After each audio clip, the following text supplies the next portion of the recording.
गुरुजी एक 100 वर्ष से ऊपर की आयु में पंजाब की यात्रा पर निकले थे। यह घटना सन 1514 की थी, जब बैरागी गुरु रैदास सत्संग करने हेतु जिला होशियारपुर में पहुंचे। खुरालगढ़ की राजधानी गढ़शंकर थी और वहां का राजा बैन सिंह बहुत धर्मी और दान करने वाला था। गुरुजी ने गांव खुरालीपुर के जंगल में जाकर सत्संग करना शुरू कर दिया।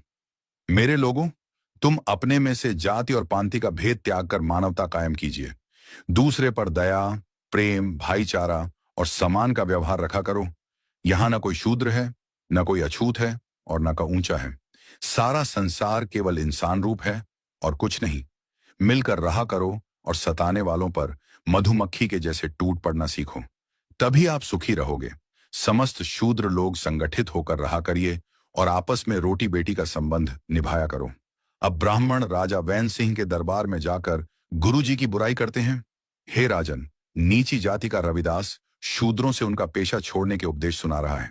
आसपास के ब्राह्मण राजा बैन सिंह के दरबार में जाकर गुरु रविदास की चुगली करने लगे कि महाराज, आपके राज्य में खुरालीपुर के जंगल में एक नीच गुरु शूद्र लोगों को धर्म के खिलाफ उकसा रहा है।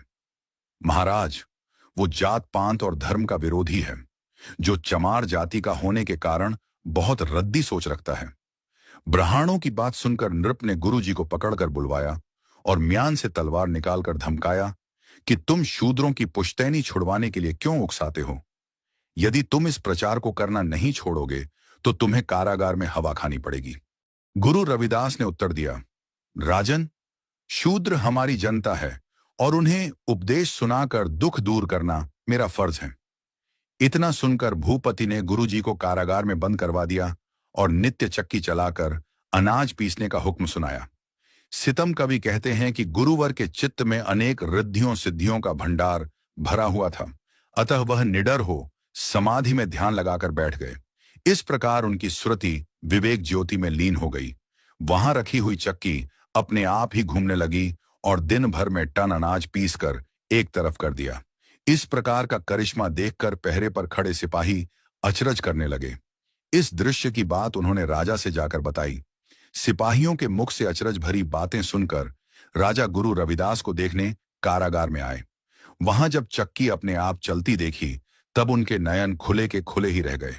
राजा तुरंत गुरुजी के चरणों में दोनों हाथों को जोड़कर आधीनी में इस प्रकार कहने लगा, गुरुजी, इन दुष्ट ब्राह्मणों ने हमसे आपकी चुगली की थी और हमने उसे सच मान लिया। इससे हमारी बुद्धि भ्रष्ट हो गई और हमने अभिमान में जो गलती आपके साथ किए, हे गुरुजी, उन्हें क्षमा कर दें। मेरे जैसे बुरे व्यक्ति को अपनी शरण लगा लें। गुरुजी, आप वास्तव में महान हो और हम अति नीच हैं। गुरुवर कृपा कर अपना पूर्ण परिचय देकर मुझे कृतार्थ करें। गुरुजी ने परिचय दिया, राजन, मेरा नाम रविदास है और जाति चमार है। मैं काशी में वास करता हूं और सनातन धर्म का प्रचार करता हुआ घूम रहा है। मैं रविदास कहता है, यूं हो साधु समाज का भला कर सकता है, जो किसी से भी वैर पावना न रखे और जनता को सम सदाचरण का पाठ पढ़ाए और लोगों का कल्याण चाहे। तत्पश्चात भूपति वैन सिंह ने गुरुजी से प्रार्थना की, हे गुरुवर, आप निडर निःसंकोच हमारे राज्य में उपदेशों से कल्याण कीजिए, किंतु हमारे यहाँ एक बहुत बड़ी परेशानी है कि दूर दूर तक पानी नहीं मिलता। हे धैर्यवान गुरुजी, आप रिद्धि सिद्धि और गुणों से भरपूर हो।